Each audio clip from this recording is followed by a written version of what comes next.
তোমাদের মধ্যে যদি কোনো সাহাবা 1/3 তেলাওয়াত করতে পারবে না, কিন্তু তোমরা যদি সূরা ইখলাস 3 বার তেলাওয়াত করো, আমার আল্লাহ পাক রব্বুল আলামিন ওই আমল, ওই সূরার বিনিময় তোমার আমল নামায় 1 খতম কোরআন সওয়াব তোমার আমল নামায় লিখিয়ে দিবে। সুবহানাল্লাহ। এই সূরা এমন একটা দামি সূরা,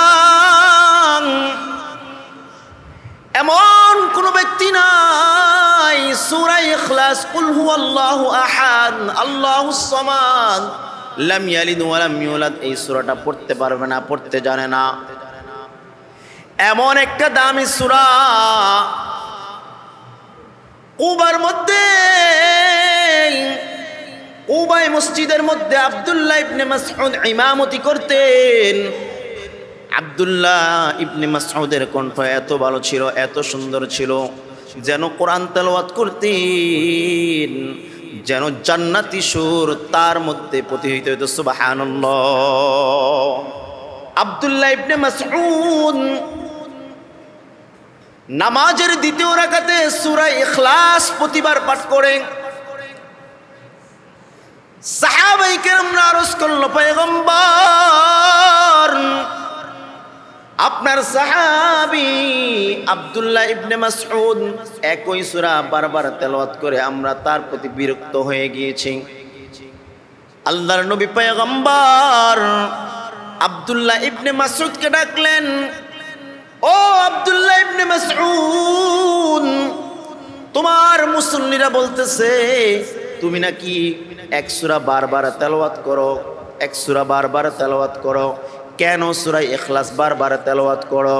আব্দুল্লাহ ইবনে মাসউদ ডাক দিয়া বললেন, পয়গম্বর, আমি এই সূরাকে এতটা পরিমাণ ভালোবাসি, এতটা পরিমাণ মোহাব্বত করি, কারণ এই সূরার মধ্যে আমার আল্লাহর গুণগান রয়েছে। সুবহানাল্লাহ। মহান আল্লাহ তাআলার দরবারে অসংখ্য অগণিত শুকরিয়া, যে মহান রব্বুল আলামিন আপনাকে আমাকে দয়া করে, মায়া করে, মোহাব্বত করে, ভালোবেসে পবিত্র জুমার দিন আল্লাহর ঘর মসজিদে বসবার মতো তৌফিক দান করেছেন।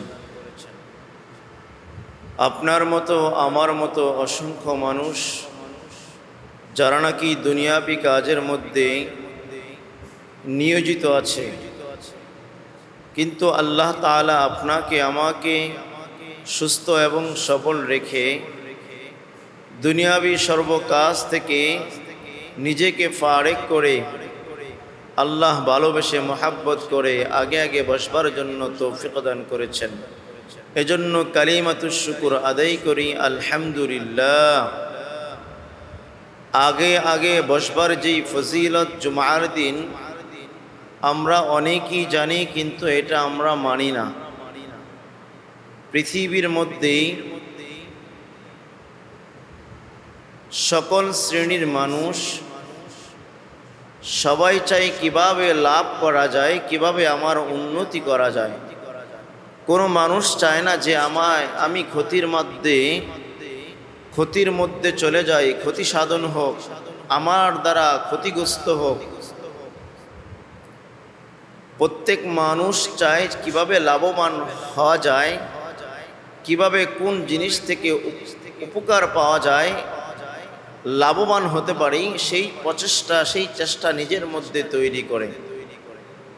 কিন্তু জুমার দিন যদি কোনো মুসলমান মুমিন ব্যক্তি সর্ব আগে আসে, তাহলে তার আমল নামায় আল্লাহ পাক রব্বুল আলামিন একটি উট কুরবানি করার সমপরিমাণ সওয়াব তার আমল নামায় আল্লাহ তাআলা লিখিয়ে দেবেন। বলেন না সুবহানাল্লাহ। তারপরে যেই ব্যক্তি আসবে, ওই ব্যক্তির আমল নামায় একটি গরু কুরবানি করার সমপরিমাণ তার সওয়াব তার আমল নামায় লিখিয়ে দিবে। তারপরে যে আসবে, একটি ছাগলের পরিমাণ সওয়াব তার আমল নামায় লিখিয়ে দেওয়া হবে। এভাবে আস্তে আস্তে ক্রমে ক্রমে যখন নিচে চলে যাবে, একটি মুরগির ডিম এর মূল্য যেই পরিমাণ, সেই পরিমাণ সওয়াব তার আমল নামায় আল্লাহ তাআলা লিখিয়ে দিবে। এখন আমাদের তো উচিত কিভাবে আগে আগে যাওয়া, জুমার দিন কিভাবে গিয়ে মসজিদমুখী হওয়া, আল্লাহ এবং আল্লাহর রাসূলের কথাগুলো শোনা, তাহলে না সেই সওয়াবের অংশীদার আমরা হতে পারবো। সওয়াব এমন একটা দামি জিনিস যেটা আমরা দেখতেও পাই না, যেটা খাইতেও পারি না, যেটা ধরতেও পারি না, মনে করি যে এটা মূল্যহীন, কিন্তু না, এটা একটা দামি জিনিস। যেই দামি জিনিসের মূল্য আপনি এখন বুঝবেন না, যেই দামি জিনিসের মূল্য এখন আপনি দিতে পারবেন না, যেই দামি জিনিসের মূল্য আপনি এখন বুঝতেও অক্ষম, কাল কিয়ামতের দিন যখন হাসরের মাঠ কায়েম হয়ে যাবে, বাবা তার সন্তানকে চিনতে পারবে না, সন্তান তার বাবাকে চিনতে পারবে না, মা তার সন্তানকে চিনতে পারবে না, সন্তান তার মাকে চিনতে পারবে না, বন্ধু তার বন্ধুর পরিচয় দিতে পারবে না, ভাই তার ভাইয়ের পরিচয় দিতে পারবে না। সকলে শুধু ইয়া নাফসি, নিজের পরিচয় নিয়ে ব্যস্ত থাকবে। হায় আমার কি উপায় হবে, আমি কি নিয়ে জান্নাতে যেতে পারবো, এই সূর্যের তাপ আমি সহ্য করতে পারতেছি না, জাহান্নামের অগ্নিশিখা সহ্য করতে পারবো না, কবরে আমার কি অবস্থা হবে, কোন হালতে আমি কবরের মধ্যে থাকবো, সাপ বিচ্ছু পোকামাকড়ের কামড় আমি সহ্য করতে পারবো না। তখন আপনার আমলের, আপনার সওয়াবের মূল্য আপনি তখন বুঝতে পারবেন। হায় দুনিয়ার মধ্যে আমি কি করলাম, কোন অবস্থার মধ্যে আমি দুনিয়ার মধ্যে কাটাইলাম, দুনিয়া থেকে আমি কি পাইলাম, দুনিয়া আমাকে কি দিল, আমি দুনিয়ার জন্য সব কিছু করলাম। মানুষ যখন পৃথিবী থেকে চলে যায়, তার আমলের দরজাও বন্ধ হয়ে যায়, তার সাথে তার সম্পত্তিও চলে যায়, তার আত্মীয় স্বজন চলে যায়, শুধু তার সাথে থেকে যায় তার আমল। কারণ একটা মানুষ যখন পৃথিবী থেকে চলিয়া যায়, তার সাথে সাথে তার সব কিছু চলিয়া যায়, তার সম্পত্তি তার থেকে চলিয়া যায়, তার আত্মীয় স্বজন, ভাই বন্ধু, স্ত্রী পুত্র নাতি পুতি যা আছে সব তার থেকে পৃথক হয়ে যায়, কিন্তু থেকে যায় আপনার আমল। যে আমলগুলো নিয়ে আপনি কিয়ামতের মাঠে আল্লাহর দরবারে আপনি দাঁড়াইতে পারবেন, যে আমলগুলো নিয়ে আপনি জান্নাতের অগ্রতিকার হতে পারবেন, জান্নাত পেতে পারবেন, সেই আমলের মূল্যহীন আপনি এখন বেশি বেশি করেন। কিন্তু আমাদের তো উচিত বেশি বেশি আমল করা। এখন আমলের মূল্য আপনি বুঝতে পারবেন না, তখনই আপনার আমলের মূল্য তখনই বুঝে আসবে যখন আপনার আমল বলতে কিছুই থাকবে না। কাল কিয়ামতের দিন বাবা সন্তানের কাছে বলবে, এ সন্তান, তোর জন্য কত কিছু করলাম, তোর জন্য বাড়ি, তোর জন্য গাড়ি, অট্টালিকা, সাদের দালান, বাড়ি কোটা সব তোর জন্য করলাম, আমাকে একটু আমল দে।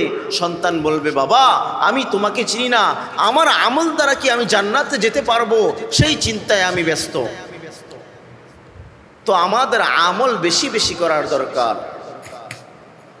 যে আয়াত সম্পর্কে আজকে আলোচনা করব, গত সপ্তাহে সূরা আসর নিয়ে আলোচনা করেছিলাম।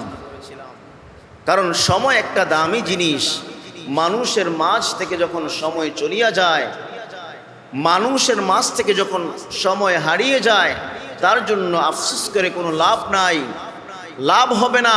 কারণ আপনার মাঝ থেকে যেই সময়টা হারিয়ে গিয়েছে, আপনি একটু চিন্তা করেন, আপনি যখন সদা আপনার মার গর্ভে থেকে আপনি জন্মগ্রহণ করেছেন, তখনের দিনটা কেমন ছিল, তখনের দিনগুলো কতই না সুন্দর ছিল, কোনো চিন্তা, কোনো টেনশন, কোনো কিছুই ছিল না।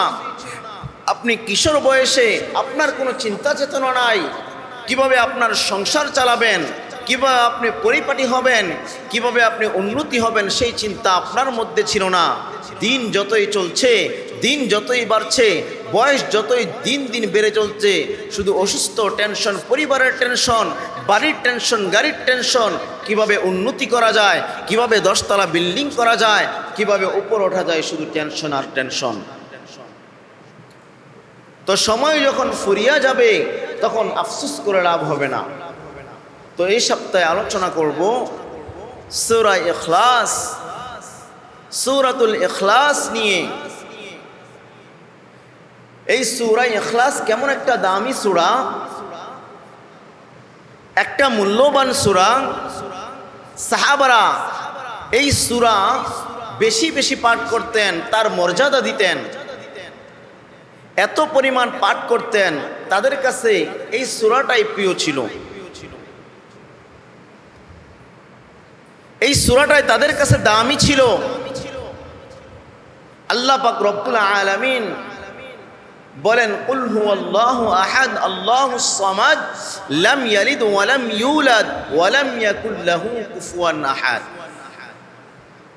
কারণ আল্লাহ তাআলা এই সূরা অবতীর্ণ করলেন এবং পৃথিবীর মানুষদেরকে জানাইলেন, আমি আল্লাহ এক,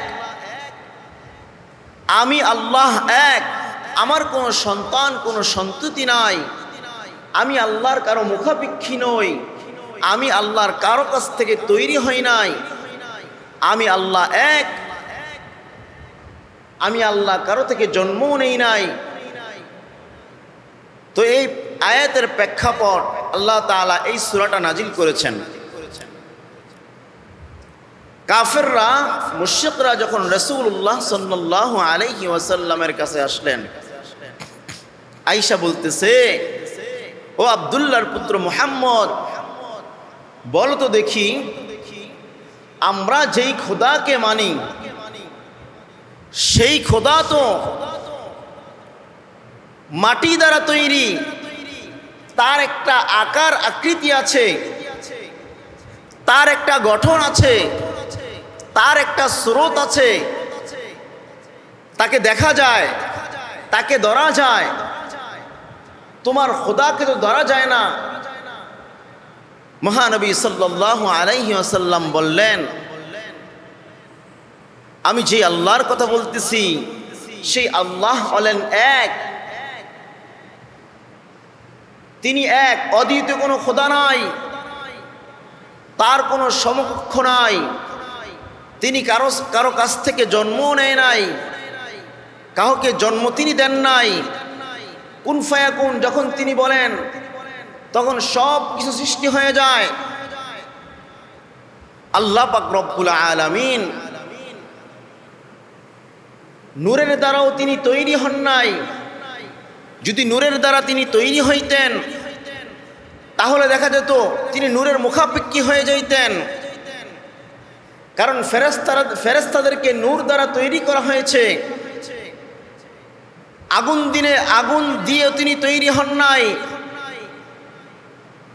আগুন দিয়ে যদি তিনি তৈরি হইতেন তাহলে তিনি আগুনের মুখাপেক্ষী হয়ে যাইতেন। মাটির দ্বারা তিনি তৈরি হন নাই, তাহলে আল্লাহ মাটির মুখাপেক্ষী হয়ে যাইতেন। কারণ মাটি দ্বারা মানুষকে আল্লাহ তাআলা সৃষ্টি করেছেন। মানুষের আকৃতি মাটির দ্বারা তৈরি হয়েছে। মাটি এবং পদার্থ এবং কাদা মাটি দ্বারা মানুষকে তৈরি করা হয়েছে। জিন জাতিকে আগুন দ্বারা তৈরি করা হয়েছে। ফেরেশতাদেরকে নূরের দ্বারা তৈরি করা হয়েছে। তার জন্য তারা জলমল করতেছে। কিন্তু আল্লাহ পাক রব্বুল আলামিন কার কাছ থেকে তৈরি হন নাই। এই জন্য নবী করিম সাল্লাল্লাহু আলাইহি ওয়াসাল্লাম বলেন যে আল্লাহ কারো থেকে জন্ম নেন নাই, তিনি কারো মুখাপেক্ষীও নন। তো আল্লাহ পাক রব্বুল আলামিন রাসূলুল্লাহ সাল্লাল্লাহু আলাইহি ওয়াসাল্লামকে বললেন, ও পয়গম্বর, তাদেরকে আপনি জানিয়ে দেন, কুল হুয়াল্লাহু আহাদ, আমি আল্লাহ তাআলা এক, আল্লাহুস সামাদ, লাম ইয়ালিদ ওয়া লাম ইউলাদ ওয়া লাম ইয়াকুল লাহু কুফুয়ান আহাদ। আমি আল্লাহ তাআলা এক। তো রাসূলুল্লাহ সাল্লাল্লাহু আলাইহি ওয়াসাল্লামের দরবারে একজন লোক আসলেন। আয়েশা বলতে লাগলেন, ইয়া রাসূলুল্লাহ, ইয়া হাবিবাল্লাহ। ইহুদি লোকটা আয়েশা বললেন, একটি মূর্তি নিয়ে যখন রাসূলুল্লাহ সাল্লাল্লাহু আলাইহি ওয়াসাল্লামের কাছে আসলেন, আয়েশা বলতেছেন, তুমি এই মূর্তিটাকে কেন নিয়ে আসছো? এবং তার এক হাত নাই, একটি হাত দেখা যাচ্ছে না, তার হাতটা কোথায়? এবার ইহুদি বলতে লাগলেন, কি বলতে লাগলেন? যে এর হাত না, একটা রহস্য আছে। এই রহস্যটা হলো, আমি পথের মধ্যে যখন কোনো এক জায়গার মধ্যে অতিক্রম করতেছিলাম। অতিক্রম করার সময় আমি যখন আমার হাজত সারার জন্য, প্রস্রাব করার জন্য আমি গেছিলাম, তখন এই মূর্তিটাকে আমি একটা গাছের সাথে হেলান দিয়ে রাখছিলাম। আমি যখন প্রস্রাব করে বসছিলাম, তখন দেখলাম একটা কুকুর তার কাছে প্রস্রাব করার জন্য আসতেছে। আমি এই মূর্তিটাকে বললাম, এ খোদা, তুমি কি তোমার এই হাত দ্বারাও তুমি কি এই কুকুরটাকে সরাইতে পারো না? আমি বারবার আমার মূর্তিকে আমি বলতেছিলাম, সেই মূর্তি তো আমার কথাই শোনো না। ওগো আব্দুল্লাহর পুত্র মুহাম্মদ, এখন বুঝতে পারলাম এটা তো খোদা না, এটা হলো হুদা। কথা ঠিক কিনা? যেই মূর্তির একটা কুকুরকে সরিয়ে দেওয়ার জন্য, যেই কুকুরকে সরিয়ে দেওয়ার জন্য সেই মূর্তিরই ক্ষমতা থাকতে পারে না, যেই কুকুরকে সরিয়ে দেওয়ার জন্য সেই মূর্তির কোনো ক্ষমতা থাকতে পারে না, সেই মূর্তি আবার কিভাবে আমাদেরকে লাভবান করবে, আমাদেরকে কিভাবে উপকৃত করবে, সেই খোদাকে আমি মানি না। সুবহানাল্লাহ। একজন ইহুদি ব্যক্তির কথা। এবার ইহুদি ডাক দিয়া বললেন, ও আব্দুল্লাহর পুত্র মুহাম্মদ, আপনি আমাকে কালিমা পড়াইয়া মুসলমান বানিয়ে দেন। সুবহানাল্লাহ। তাহলে আল্লাহ এক, তার কোনো সমকক্ষ নাই। এখন বর্তমানে দেখা যায় আমরা শিরিকের প্রতি এতটা পরিমাণ যুক্ত হয়ে গিয়েছি, শিরিককে আমরা এতটা পরিমাণ ভালোবেসে ফেলেছি, বিভিন্ন মাজারে দেখা যায় আমরা সেজদা শুরু করে দিয়েছি। লা উশরিক বিল্লাহ। সেজদা নেওয়ার মালিক হলো এক আল্লাহ। যদি সেজদার প্রচলন চালু থাকতো, সেজদা জায়েজ থাকতো, তাহলে আল্লাহর পরে নিজের মা বাবাকে সেজদা দেওয়া উত্তম মনে হতো। কিন্তু মুসলমান ভাইরা রে আমার, এই জন্য আল্লাহ পাক রব্বুল আলামিন নবীকে জানাইয়া দিলেন, ও নবী, এই সূরাটা এমন একটা দামি। রাসূলুল্লাহ সাল্লাল্লাহু আলাইহি ওয়াসাল্লাম সাহাবীদেরকে বললেন, তোমাদের মধ্যে এমন কোন সাহাবা আছে যেই সাহাবা নাকি 104 খানা কিতাব এক রাতের মধ্যে পড়ে দিতে পারবা? সাহাবারা বলতে লাগলেন, ইয়া রাসূলুল্লাহ, না, এটা তো কখনোই সম্ভব না। 104 খানা কিতাব পড়তে প্রায় মিনিমাম 1 থেকে 3 মাস সময় লাগবে। আবার রাসূলুল্লাহ সাল্লাল্লাহু আলাইহি ওয়াসাল্লাম বললেন, তোমাদের মধ্যে কি এমন কোন সাহাবা আছে যেই কোরআনের 1/3 অংশ কিছুক্ষণ সময়ের মধ্যে পড়তে পারবা? সাহাবারা বললেন, পয়গম্বর, আমাদের দ্বারা এটা অক্ষম। রাসূলুল্লাহ সাল্লাল্লাহু আলাইহি ওয়াসাল্লাম বললেন, তাহলে শোনো, তোমরা তাহলে শুনে নাও, তোমাদের মধ্যে যদি কোনো সাহাবা 1/3 অংশ তেলাওয়াত করতে পারবা না, কিন্তু তোমরা যদি সূরা ইখলাস 3 বার তেলাওয়াত করো, আমার আল্লাহ পাক রব্বুল আলামিন ওই আমল, ওই সূরার বিনিময় তোমার আমল নামায় 1 খতম কোরআন সওয়াব তোমার আমল নামায় লিখিয়ে দিবে। সুবহানাল্লাহ। এই সূরা এমন একটা দামি সূরা, এমন কোন ব্যক্তি নাই সূরা ইখলাস, কুল হুয়াল্লাহু আহাদ, আল্লাহুস সামাদ, লাম ইয়ালিদ ওয়া লাম ইউলাদ, এই সূরাটা পড়তে পারবে না, পড়তে জানে না। এমন একটা দামি সূরা। কুবার মধ্যে, কুবায় মসজিদের মধ্যে আব্দুল্লাহ ইবনে মাসউদ ইমামতি করতেন। আব্দুল্লাহ ইবনে মাসউদের কণ্ঠ এত ভালো ছিল, এত সুন্দর ছিল, যেন কোরআন তেলাওয়াত করতেন, যেন জান্নাতি সুর তার মধ্যে প্রতিহিত হইত। সুবহানাল্লাহ। কিন্তু একটা সমস্যা, আব্দুল্লাহ ইবনে মাসউদ নামাজের 2য় রাকাতে সূরা ইখলাস প্রতিবার পাঠ করেন। সাহাবায়ে কেরামরা আরজ করল, পয়গম্বর, আপনার সাহাবী আব্দুল্লাহ ইবনে মাসউদ একই সূরা বারবার তেলাওয়াত করে আমরা তার প্রতি বিরক্ত হয়ে গিয়েছি। আল্লাহর নবী পয়গম্বর আব্দুল্লাহ ইবনে মাসউদকে ডাকলেন, ও আব্দুল্লাহ ইবনে মাসউদ, তোমার মুসল্লিরা বলতেছে তুমি নাকি এক সূরা বারবার তেলাওয়াত করো, এক সূরা বারবার তেলাওয়াত করো, কেন সূরা ইখলাস বারবার তেলাওয়াত করো?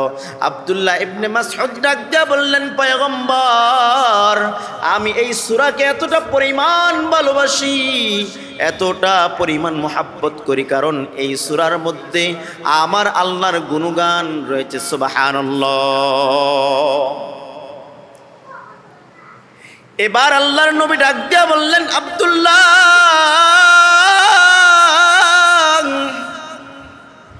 এই সূরা তুমি এতটা পরিমাণ ভালোবাসো, আমার আল্লাহ পাক রব্বুল আলামিন তোমাকেও ভালোবাসে এবং তোমার নামটা আমার আল্লাহ তাআলা জান্নাতীদের মধ্যে লিখিয়ে দিয়েছে। সুবহানাল্লাহ। এই সূরা এমন একটা দামি সূরা,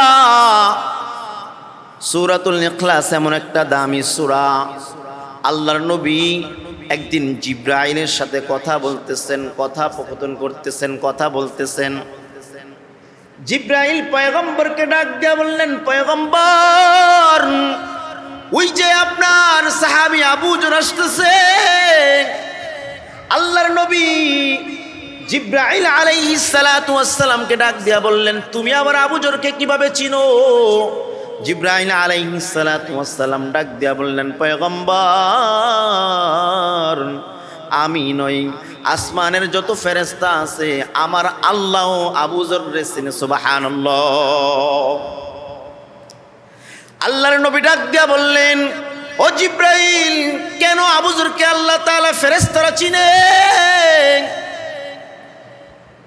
এবার জিবরাইল ডাক দিয়া বললেন, আবু যরের দুইটা আমল বড় পছন্দনীয়। এক নম্বর আমল হলো মান তাওয়াদা লিল্লাহ, সে নিজেকে নিজে সর্বদা অবস্থায় নিজেকে নিজে ছোট মনে করে, নিজেকে নিজে ছোট মনে করে, তার মধ্যে কোনো তাকাব্বুরি নাই, তার মধ্যে কোনো অহংকারী নাই। যে আবু যর গিফারি নবীজির খেদমত করতে করতে নিজের গড় বানানোর প্রয়োজন মনে করেন নাই, নিজের গড়টা পর্যন্ত বানান নাই। এই আবু যর এত একটা দামি সাহাবী, মান তাওয়াদা লিল্লাহ, যে নিজেকে সর্ব অবস্থায় নিজেকে ছোট মনে করতেন, নিজেকে কোনোদিন বড় মনে করেন নাই। তার দুই নম্বর আমল হলো সর্ব অবস্থায় সূরা ইখলাস পাঠ করতেন। সুবহানাল্লাহ। এবার জিবরাইল আলাইহিস সালাতু ওয়াস সালাম বললেন, পয়গম্বর, এই জন্য আপনার আবু যরকে সাহাবারা এত পছন্দ করে। সুবহানাল্লাহ। এই সূরা কেমন দামি সূরা! বান্দা সূরা ইখলাস 3 বার পাঠ করবে, বান্দা যখন সূরা ইখলাস 3 বার পাঠ করবে, আমার আল্লাহ পাক রব্বুল আলামিন সাথে সাথে ওই বান্দার আমলনামায় কোরআনের সম পরিমাণ সওয়াব তার আমলনামায় লিখিয়ে দেবে। সুবহানাল্লাহ। আল্লাহর নবীর প্রিয় সাহাবী হযরতে মুআবিয়া রাদিয়াল্লাহু তাআলা যখন ইন্তেকাল করলেন, মুআবিয়ার বাড়ি হচ্ছে অনেক দূরে।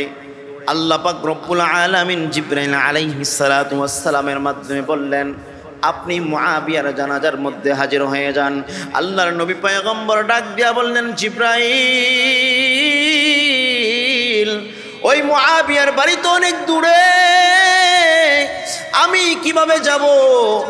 এবার জিবরাইল আলাইহিস সালাতু ওয়াস সালাম বললেন, পয়গম্বর, আপনি প্রস্তুতি হন, আপনার যাওয়ার ব্যবস্থা হয়ে যাইব। সাথে সাথে আল্লাহর নবী যখন জানাজার যাওয়ার জন্য প্রস্তুতি গ্রহণ করলেন, মুআবিয়ার বাড়িটা কাছে এসে পড়ল। সুবহানাল্লাহ। এটা আল্লাহর নবীর কারিশমা, মুআজিজা। মুআবিয়া রাদিয়াল্লাহু তাআলা কেমন দামি সাহাবী ছিলেন! মুআবিয়া রাদিয়াল্লাহু তাআলা যখন ইন্তেকাল হয়ে গেলেন, তার জানাজা যখন হয়ে গেল, জানাজা হওয়ার পর আকাশটা মেঘাচ্ছন্ন দেখা যায়, আকাশে মেঘ দেখা যায়, আকাশটা খুব মেঘাচ্ছন্ন হয়ে গেছে। আল্লাহ রাসূল পয়গম্বর ডাক দিয়া বললেন, ভাই জিব্রাইল, আকাশে কেন সূর্য নাই? আকাশে কেন সূর্য ওঠে না? কারণটা কি? আকাশের মধ্যে কেন সূর্য নাই? সূর্যের কোনো আলো নাই। এবার জিব্রাইল আলাইহিস সালাতু ওয়াস সালাম ডাক দিয়া বললেন, পয়গম্বর, আপনি তো জানেন না আপনার মুআবিয়া এমন একজন দামি সাহাবী, যেই সাহাবীর জানাজায় 1,40,000 পরিমাণ ফেরেশতা তার জানাজার মধ্যে উপস্থিত হয়েছে। সুবহানাল্লাহ। এই জন্য আকাশটা খুব ভারী হয়ে গিয়েছে। আপনি মুআবিয়ার বাড়ির মধ্যে যান, গিয়া জিজ্ঞাসা করেন মুআবিয়ার কি আমল ছিল। এবার আল্লাহর নবী মুআবিয়ার বাড়ির মধ্যে গেলেন, গিয়া পরিবার পরিজনকে ডাক দিয়া বললেন, কি এমন আমল করেছে যে আমলের কারণে 1,40,000 সাহাবাই, 1,40,000 ফেরেশতা তার জানাজার মধ্যে উপস্থিত হয়েছে। এবার পরিবারের লোকজন ডাক দিয়া বললেন, ও পয়গম্বর, আপনার মুআবিয়া সাহাবী ঠিকমতো নামাজ আদায় করতেন, রোজা করতেন, আল্লাহর হুকুম আহকাম বিধিবিধান মানতেন, সব কিছু ঠিকভাবে আদায় করতেন, তবে একটা আলাদা আমল করতেন। রাস্তাঘাটে চলাফেরা অবস্থায় সর্ব অবস্থায় তিনি সূরা ইখলাস পড়তেন। সুবহানাল্লাহ। সর্ব অবস্থায় এই সূরা ইখলাসকে তিনি তাসবিহ বানিয়ে নিয়েছেন। রাস্তাঘাটে, দোকানপাটে যেখানে তিনি বসতেন, উঠতেন, বসতেন, তার এটা জিকির তাসবিহ বানিয়ে নিয়েছেন। সূরা ইখলাসের আমল করতেন এত পরিমাণ। এই জন্য ভাইরারে আমার, আমাদের তো উচিত এই জন্য বেশি বেশি সূরা ইখলাস পাঠ করা, কারণ কাল কিয়ামতের দিন আমার আল্লাহ পাক রব্বুল আলামিন এই সূরার বদৌলতে আপনাকে আমাকে জান্নাতি বলে ঘোষণা করবেন। সুবহানাল্লাহ।